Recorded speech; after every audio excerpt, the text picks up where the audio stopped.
السلام علیکم۔ آج ہم یہ CG125 جو نیا ماڈل ہے اس کا ایک قسم کا ریویو کرنے جا رہے ہیں۔ یہ 0 میٹر بائک لی تھی تو ابھی تقریباً یہ 2050 کلومیٹر چل چکی ہے۔ تو اس کے جو اندر کچھ کی پوائنٹس ہیں وہ آپ لوگوں سے ڈسکس کر لیتے ہیں۔ ایک تو اس کی جو سیٹ کی پوزیشن ہے وہ بہت اچھی ہے، اور سیٹ جو ہے وہ پہلے ماڈل سے بہتر ہے۔ ایک تو اس کی سیٹنگ بھی بہتر ہے، دوسرا یہ کہ اس کی جو پوزیشن ہے وہ بھی بہتر ہے۔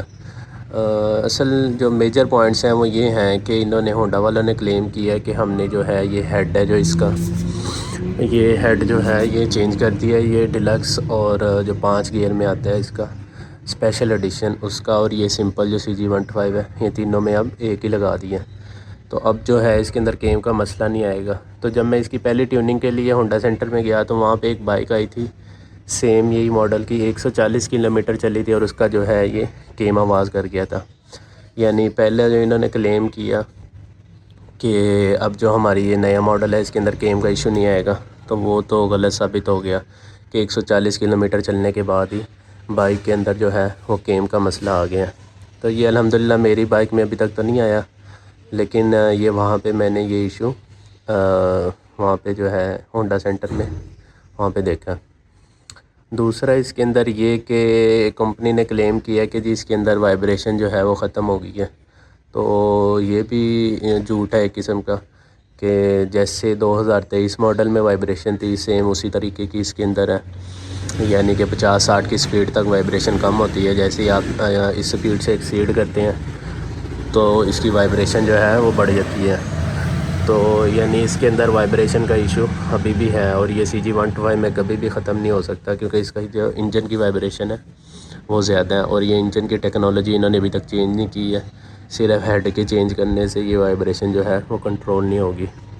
اس کے علاوہ اگر دیکھا جائے تو بلڈ کوالٹی، اس کی بلڈ کوالٹی بھی اسی طرح کی ہے کہ اس کے اندر جو 1000 چلنے کے بعد اس کے RPM کی جو کیبل ہے وہ ٹوٹ گئی ہے، جو میرے ساتھ ایشو فیس میں نے کی ہیں۔ اس کے علاوہ اس کے اندر کہہ لیں اس کی جو مائلیج کے بارے میں تھوڑا سا کر لیتے ہیں ڈسکس۔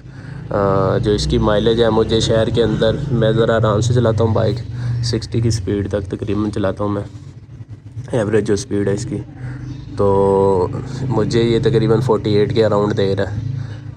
اس کے علاوہ ایک اور ایشو جو میں فیس کر رہا ہوں یہ کہ جب سے میں نے نئی بائک لی ہے تو یہ مسنگ کرتی ہے بائک تھوڑی سی، 60 کی سپیڈ پہ تو تھوڑا زیادہ کرتی ہے، ایسے سانس لیتی جیسے بائک۔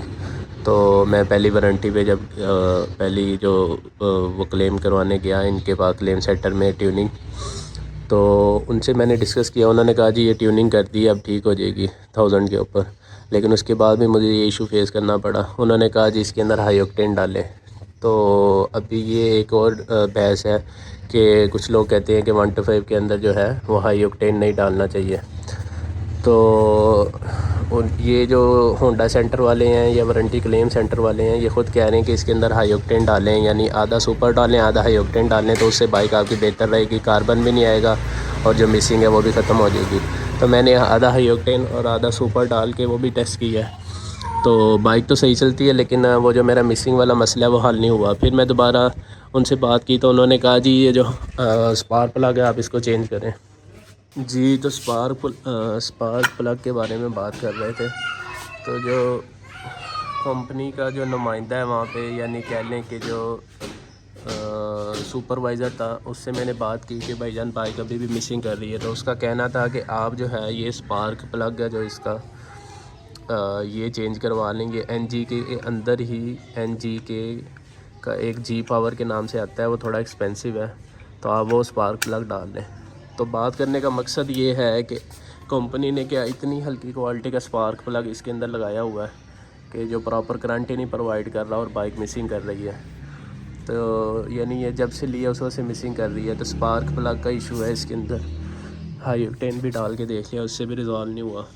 تو کہنے کا مقصد یہ ہے کہ کمپنی کی جو بلڈ کوالٹی ہے اس کے اوپر کافی سارے سوالات ہیں، اور یہ جو کریٹیسزم ہے یہ پازیٹیو ہے، یعنی میں اس کی کمپنی کی کوئی برائی نہیں کر رہا، لیکن کریٹیسائز کرنے کا مقصد جو ہے وہ یہ کہ جو کمپنی ہے وہ اپنی بلڈ کوالٹی کو بہتر کرے. یعنی 2,35,000 روپیہ یہ لے رہے ہیں بائک کا, تو ایٹ لیسٹ اس کے اندر چیزیں بھی کوئی اچھی کوالٹی کی لگائی جائیں, تاکہ یہ نئی بائک کوئی لیتا ہے تو اس کو 1 سال تو کم از کم کوئی یعنی مسئلہ نہ ہی آئے تو بہتر ہے. تو میں کسی دوسری کمپنی کا یا یامہا کا یا سزوکی کا کوئی نمائندہ نہیں ہوں. تو یہ میں نے 2023 بھی پہلے لیا, اب 2024 لیا. تو کرٹیسائز کرنے کا مقصد یہی ہے کہ کمپنی جو ہے اپنی بلڈ کوالٹی کو بہتر کریں. یعنی ایک سپارک پلگ کتنے کا ہے, وہ جو جی پاور کا ہے وہ میرے خیال میں 1500 کے قریب ہے. تو اتنا اس سے جو ہے, اگر میں نے ابھی ٹرائی نہیں کیا, ٹرائی کروں گا تو آپ لوگوں کے ساتھ ویڈیو شیئر کروں گا اس کی. تو اس سے کتنا فرق پڑ جائے گا اگر وہ مجھے اچھی رائڈ دے دیتا ہے اور کمپنی کی اپنی ریپیوٹ اچھی ہوگی اس سے. تو یہ جو موٹی موٹی چیزیں ہیں, وائبریشن والا جو مسئلہ ہے وہ ان کا ریزالو نہیں ہوا, بائک مسنگ کر رہی ہے, بلڈ کوالٹی بالکل ایوریج ہے ان کی. تو یہ اس کے علاوہ کچھ بھی چینج نہیں کیا, صرف انہوں نے یہ جو ہے پینٹ وغیرہ کر دیا اس کے اوپر, جو شاکس ہیں یہ والے, اور یہ جو ہب ہے اگلی اس کے اوپر. باقی ایز اٹ از جو 1992 سے چل رہی ہے ابھی تک سیم وہی چیز ہے, ویسی ہی وائبریشن ہے, بلکہ ویٹ شاید کم ہو گیا وہ بائک کا, اور بلڈ کوالٹی ہلکی ہے. پہلے کیم کا مسئلہ نہیں آتا تھا, اب کیم کا مسئلہ بھی آنے لگ گیا بائکس میں. مسنگ کر رہی ہے نئی بائک کی وائر جو ہے RPM کی وہ ٹوٹ گئی ہے. تو حالانکہ اتنا احتیاط سے چلانے کے باوجود بھی یہ اس کے اندر مسائل ہیں. یعنی کیئر کرنے کا بھی, یا تو آپ نے بہت ہی کوئی رف چلائی ہو, پھر تو بندہ کہتا بھی یا کہیں لگی ہے, کھڈے میں لگی ہے. تو 2000 چلنے کے بعد اگر یہ مسائل آتے ہیں تو کمپنی کو جو ہے اس بارے میں سوچنے کی ضرورت ہے. یہ تھا جی آج کا CG 125 کا ریویو. امید ہے آپ کو ویڈیو پسند آئی ہوگی. شکریہ.